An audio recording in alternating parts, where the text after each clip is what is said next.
Hello everyone, welcome back. We have a question for you today. Why in the heck does everybody keep telling you to keep your head down?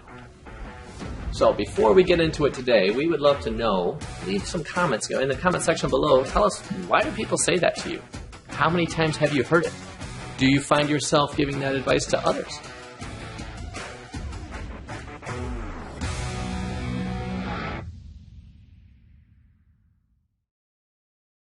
So why do people keep saying this? Keep your head down, keep your eye on the ball.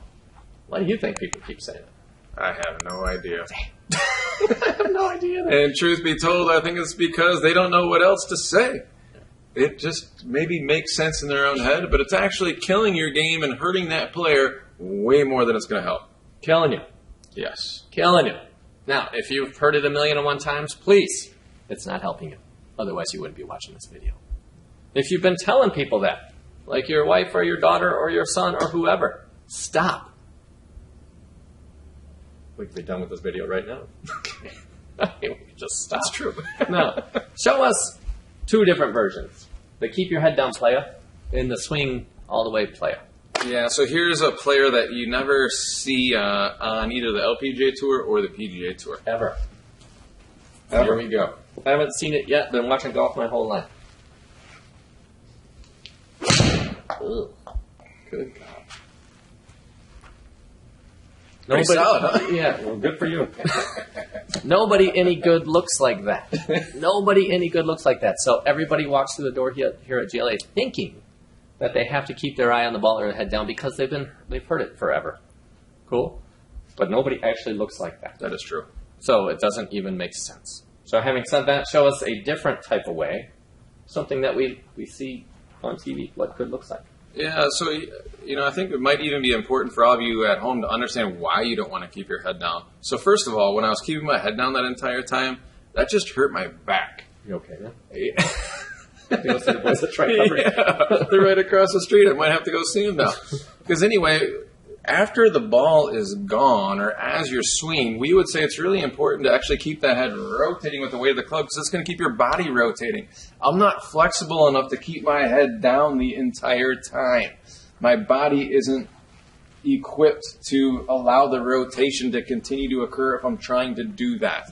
So one of the things that you might notice as soon as you stop trying to keep your head down, you might hit it a hell of a lot further. Yeah. So what I'm going to do on this swing is I'm going to let the weight swing back, and on the forward swing, I'm just going to let my head go with the weight of the club. Oh. Now that's what it looks like on TV. Yeah, the head has to continue to rotate so the body can keep rotating. Yeah, so if you're trying to keep your head down, it's killing your rotation. Yeah. And we know rotation adds speed, and everybody wants to hit it farther. And everybody wants to play like they do on TV. So why don't we just start trying to copy how they look on TV? But it would require you to unlearn the worst scourge in the history of the game. The worst advice ever. Keep your head down. Keep your head down. Let's not do that anymore. Keeping your head down also does what to weight transfer? Walk us through this. So, we know we have to go to the target with our weight, Yeah, so it's gonna prevent you from getting over that left side. So we talked about all the different skills that are going to be required for you to play good golf, and one of them was a divot. So if the body stops rotating and you can't get your weight over your lead side, it's going to cause some divot issues. The other thing that it's going to cause is most golfers, when they're struggling, the slice is a big thing, right? So if I'm just trying to keep my head down the whole time, a lot of times we'll see motions like this, and that's because they can't get their energy over to the left side. If I'm willing to let my head go, it's very easy to let the weight get over to the lead side, and then the club is starting to swing on a different plane. So by letting your head go, it's going to solve all sorts of your problems. You'd be shocked. And the other thing, man, they're going to be thinking less. Thank God.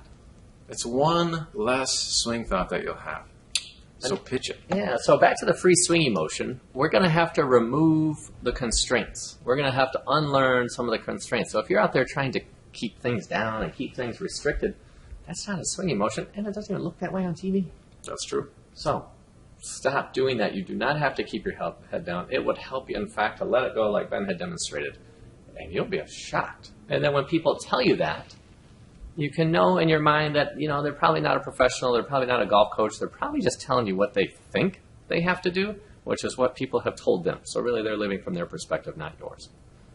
Cool. Cool. Anything before we sign up? It's kind of funny. I would actually challenge somebody out there. If you can find an article in Golf Digest or maybe a tip that they've given on the Golf Channel, if you can find a golf professional out there that has given that advice, I'd love to see it. Because we've never seen it in our day. There's not one golf professional in any of those magazines or on the Golf Channel that's ever given that advice. I'm glad you brought that up. You literally can't find anybody good at the sport talking that way, but everybody who struggles at the sport talks that way. Yeah. So stop talking that way. Period. So we hope this helps you. If you have any questions about that, we could explain it more. Leave us a question in the comment section below. We thank you for joining us. We hope this helps, and we'll look forward to seeing you next time.